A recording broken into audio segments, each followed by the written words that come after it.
আজ আমরা বানাবো কোকোনাট পুডিং, যেখানে আমি মাত্র 3টি উপকরণ ব্যবহার করব, যেগুলো খুব সহজে আপনারা বাড়িতেই পেয়ে যাবেন। আমি কোনো ব্যবহার করব না জিলাটিন কিংবা আগার আগার। নমস্কার বন্ধুরা, মুনমুনের পাঁচফোড়নে সকলকেই স্বাগত। আর আজকের রেসিপি কোকোনাট পুডিং যদি আপনাদের ভালো লাগে অবশ্যই লাইক আর শেয়ার করতে ভুলবেন না। আসুন শিখে নিই আজকের রেসিপি। 3টি উপকরণ দিয়ে কোকোনাট পুডিং। আমি এর জন্য নিয়েছি 200 মিলিলিটারের একটা কোকোনাট মিল্কের একটা প্যাকেট। যদি আপনারা না চান কিনতে, তাহলে ঘরে কোকোনাট মানে নারকেলকে কুড়িয়ে সেটাতে 1 কাপ জল দিয়ে 2 কাপের মতো নারকেলের দুধ ব্যবহার করলেই হয়ে যাবে। দেখে নিন আমি কি করছি। প্রথমে আমি একটা সসপ্যান নিয়েছি, সেখানে যে 200 মিলিলিটারের আমি যে নারকেলের দুধের প্যাকেটটা কিনেছি, এটা তো খুবই সহজেই এখন পাওয়া যায়। অনেকেই তো হয়তো সময় হবে না নারকেলটাকে কুড়িয়ে দুধ বের করে, তাহলে তখন এটাকে ইউজ করতে পারে। আর দুধটাকে প্রথমেই নারকেলের দুধটা আমি সসপ্যানে নিয়ে নিলাম। আর এখানে আমি একটা পাত্র নিয়েছি, পাত্রের মধ্যে নিয়ে নিচ্ছি আমি কর্নফ্লাওয়ার 3 চামচ। ছোট চামচের 3 চামচ কর্নফ্লাওয়ার তো আপনাদের সকলের বাড়িতেই থাকে। আর কর্নফ্লাওয়ারটা নেওয়ার পরেই আমি যে নারকেলের দুধটা সসপ্যানের মধ্যে রেখেছিলাম, দেখুন সেখান থেকে আমি 3 থেকে 4 চামচ, বড় চামচে 3 থেকে 4 চামচ আমি দুধটা নিয়ে একটা, দেখুন পাতলা ব্যাটার একটা তৈরি করে নিলাম, যেন কোনো লাম্প না থাকে। দেখুন কেমন ভাবে আমি এটাকে একদম লিকুইড একটা ব্যাটার তৈরি হয়ে গেল। এখন গ্যাসটা জ্বালিয়ে নিলাম।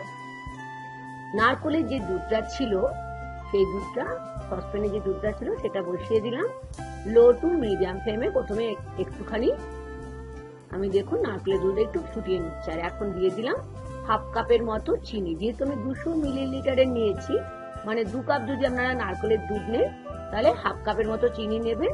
অবশ্য চিনি যদি আপনারা কম খান, কমও নিতে পারেন। তবে পুডিং এর চিনিটা কম হলে তো খেতে ভালো লাগবে না, তাই না? এখন বেশ ভালো করে মিডিয়াম ফ্লেমে আমি কিন্তু এটাকে ফুটতে দিলাম। আর অনবরত দেখছেন কি নাড়ছি, কারণ নারকেলের দুধের মধ্যে কিন্তু একটু পুড়ে যাওয়ার সম্ভাবনা থাকে। আর এখন আমি দিয়ে দিচ্ছি কর্নফ্লাওয়ারের যে আমি ব্যাটারটা তৈরি করেছিলাম, সেটা দিয়ে দিচ্ছি। আর যখন এটা দেবেন তখন কিন্তু কন্টিনিউয়াসলি নাড়তে থাকবেন, তা না হলে কিন্তু লাম্প হয়ে যাওয়ার সম্ভাবনা থাকে, পুড়ে যাওয়ারও সম্ভাবনা থাকে। দেখুন 2 থেকে 3 মিনিট লো ফ্লেমে একদম এটাকে আমি কুক করে নিলাম। কি সুন্দর দেখেছেন নারকেলের পুডিং এ, দেখেছেন ব্যাটার একদম রেডি হয়ে গেছে। কি কোনো কষ্ট হলো কি? একদমই কষ্ট হলো না, আর কিছু জিনিসও লাগলো না। শুধু নারকেলের দুধ, চিনি আর কর্নফ্লাওয়ার, মাত্র 3টি উপকরণ।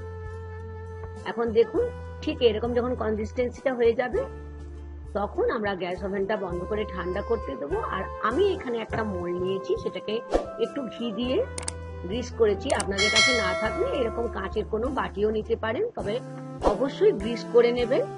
এখন যে ব্যাটারটা তৈরি করেছিলাম, দেখুন নারকেলের পুডিং এ, সেটা আস্তে আস্তে আমি মোল্ডের মধ্যে দিয়ে দিচ্ছি। দেখতে কি সুন্দর লাগছে না? খেতে কিন্তু অনেক সুন্দর। আর গরমকালে পুডিং, আইসক্রিম, কুলফি তো জবাবই নেই, তাই না? এখন 2 থেকে 3 ঘন্টা একদম রুম টেম্পারেচারে ঢাকা দিয়ে রাখতে হবে। তারপরে রেফ্রিজারেট করে নেবেন, মানে ফ্রিজে রাখবেন, ডিপ ফ্রিজে নয়। 2 থেকে 3 ঘন্টা পরে আমি আবার ফেরত এলাম। এসে দেখুন আস্তে আস্তে এটাকে আমি কেমন করে ধরে উল্টে দিলাম, যেমন করে আমরা কেক উল্টাই না, একদম কেক। দেখুন আস্তে আস্তে 1 2 3 আমাদের নারকেলের পুডিং মানে কোকোনাট পুডিং রেডি হয়ে গেল মাত্র 3টি উপকরণ দিয়ে। আমি এখানে ফ্রেশ নারকেল, অল্প পুদিনা পাতা দিয়ে সাজিয়ে দেব। আপনারা ইচ্ছে হলে কোনো ড্রাই ফ্রুটসও দিতে পারেন। বাচ্চাদের তো ভীষণই পছন্দের একটা রেসিপি। আশা করি আজকের রেসিপি আপনাদের ভালো লেগেছে। ভালো লাগলে লাইক শেয়ার করবেন, নতুন বন্ধু হলে সাবস্ক্রাইব করে নেওয়ার অনুরোধ থাকলো আমার চ্যানেলটিকে। দেখেছেন কি দারুণ নারকেলের পুডিং তৈরি হয়ে গেল। অবশ্যই বানাবেন আর আমাকে জানাবেন। Thank you. এই পর্যন্ত।